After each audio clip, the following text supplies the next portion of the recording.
Kaixo denoi! Tutorial honetan, bigarren autentifikazio faktorerako metodoak urratsez urrats konfiguratzen lagunduko dizuegu. 3 metodo konfiguratuko ditugu zehazki minutu gutxian.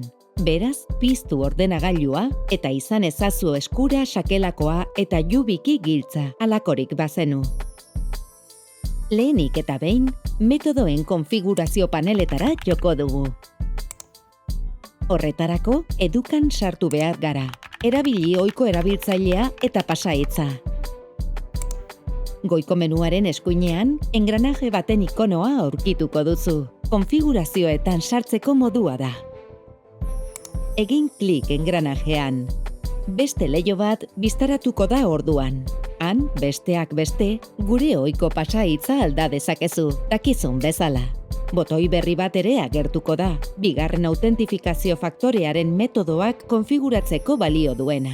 Klikatu konfiguratu bigarren autentifikazio faktorea botoia. Orduan, informazio pertsonala panelera iritsiko gara. Gure kontuari buruzko informazio guztia dagoan. Ezkerreko alboko menuan, zabaldu kontuaren segurtasuna. Eta klikatu hasi saioa. Atal horretatik, autentifikazio faktoreak gehitu, aldatu edo ezabatu ditzakegu, bai oinarrizko autentifikazioarenak, bai faktore bikoitzeko autentifikazio aukera berrienak. Bi faktoreko autentifikazioa blokean, 3 aukera ditugu. Banan-banan konfiguratuko ditugu, atal honetan erakusten den hurrenkeran. Hona hemen lehen metodoa. Metodo honen bidez, ohiko erabiltzailea eta pasahitza ez ezik, aldi baterako kode bat erabiliko duzu. Autentifikazio aplikazio batean sortzen da kodea, sakelakoan. Ikus dezagun. Autentifikazio aplikazioa blokean, klikatu, konfiguratu autentifikazio aplikazioa. Pantaila berriak egin beharreko urratsak azalduko dizkigu. Hasteko, ondoko aplikazioetako bat instalatu behar duzu sakelakoan. Google Authenticator, Free OTP, Microsoft Authenticator. Kasu honetan, Google Authenticator erabiliko dugu, baina oso antzeko funtzionatzen dute guztiek.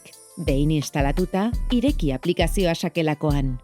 Egin klik gehi ikonoan. Kontu bat gehitzeko da. Ageri den menu zabalgarrian, aukeratu eskaneatu QR kodea. QR kodeen irakurgailua aktibatu da sakelakoan. Eskaneatu ordenagailuko pantailan ageri den QR kodea. Orduan, sakelako aplikazioak erabilera bakarreko kode bat sortuko du. OTP kode bata, aldi baterakoa. 30 segundu baino ez du irauten. Baina lasai, berehala sortuko du beste bat denbora igarotzen bada. Sartu aplikazioak emandako erabilera bakarreko kodea. Eman izena gailuari. OTP gailu gehiago baduzu, zein den jakingo duzu horrela. Konfigurazioa amaitzeko, klikatu bidali. Prest! Bigarren autentifikazio faktorerako zure lehen metodoa gehitu duzu. Orain, bigarrena. Oraingo honetan, berreskurapeneko autentifikazio kodeak erabiliko ditugu sarbidea konfiguratzeko. Testu fitxategi bata, 12 pasahitz bakar dituena, erabilera bakarrekoak, modu seguruan gorde behar dituzu. Oso metodo praktikoa da sakelakoa edo autentifikazio giltza eskura ez baduzu. Nabigatu hurrengo blokera. Han, berreskurapeneko autentifikazio kodeak aurkituko dituzu. Klikatu, konfiguratu autentifikazio aplikazioa. Berreskurapeneko autentifikazio kodeak leihoa ageriko da. Leihoak, zenbait aholkuz gain, erabilera bakarreko 12 berreskurapen kode ditu. Berreskurapen kodeak orritik ateratzean desagertzen dira. Beraz, inprimatu, deskargatu eta edo kopiatu itzazu pasahitz administratzaile batean, eta gorde modu seguruan. Deskargatu, kopiatu edo inprimatu ondoren konfirmatu egin behar da. Horretarako, klikatu checkbox hau. Toki seguru batean gorde ditut kode hauek. Bukatzeko, klikatu amaitu konfigurazioa. Metodoa konfirmatuta dago. Honen bestez, bigarren metodoa konfiguratu dugu. Ekin diezaiogun hirugarrenari. Gailu fisiko bata, Ari esker, eskuz kodeak sartu beharrik gabe autentifikatu ahalko duzu nortasuna. Izan ere, giltza irakurgailu baten bidez edo giltza USB atakan sartuz egiten da. Metodoa gehitzeko, izan itzazu eskura emandako giltza eta irakurgailua. Irakurgailua ez baduzu, giltza USB atakan sar dezakezu. Goazen ba!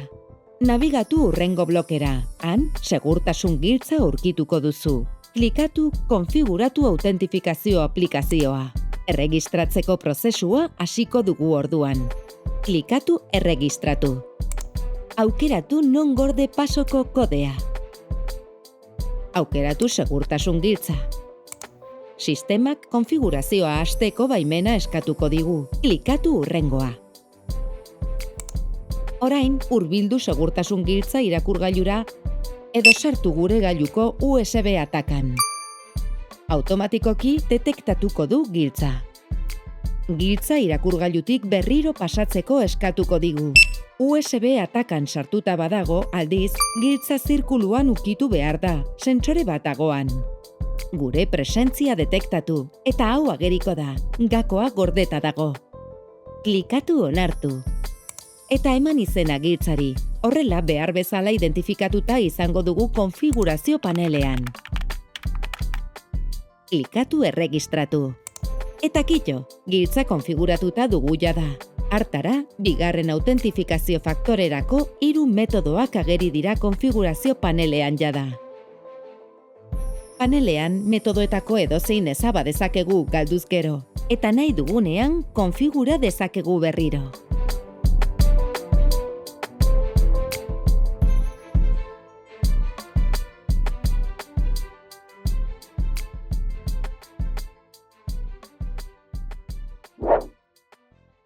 Gobierno de Navarra. Nafarroako gobernua. Navarra, una forma de funcionar. Nafarroa, gauzak egiteko dugun modua.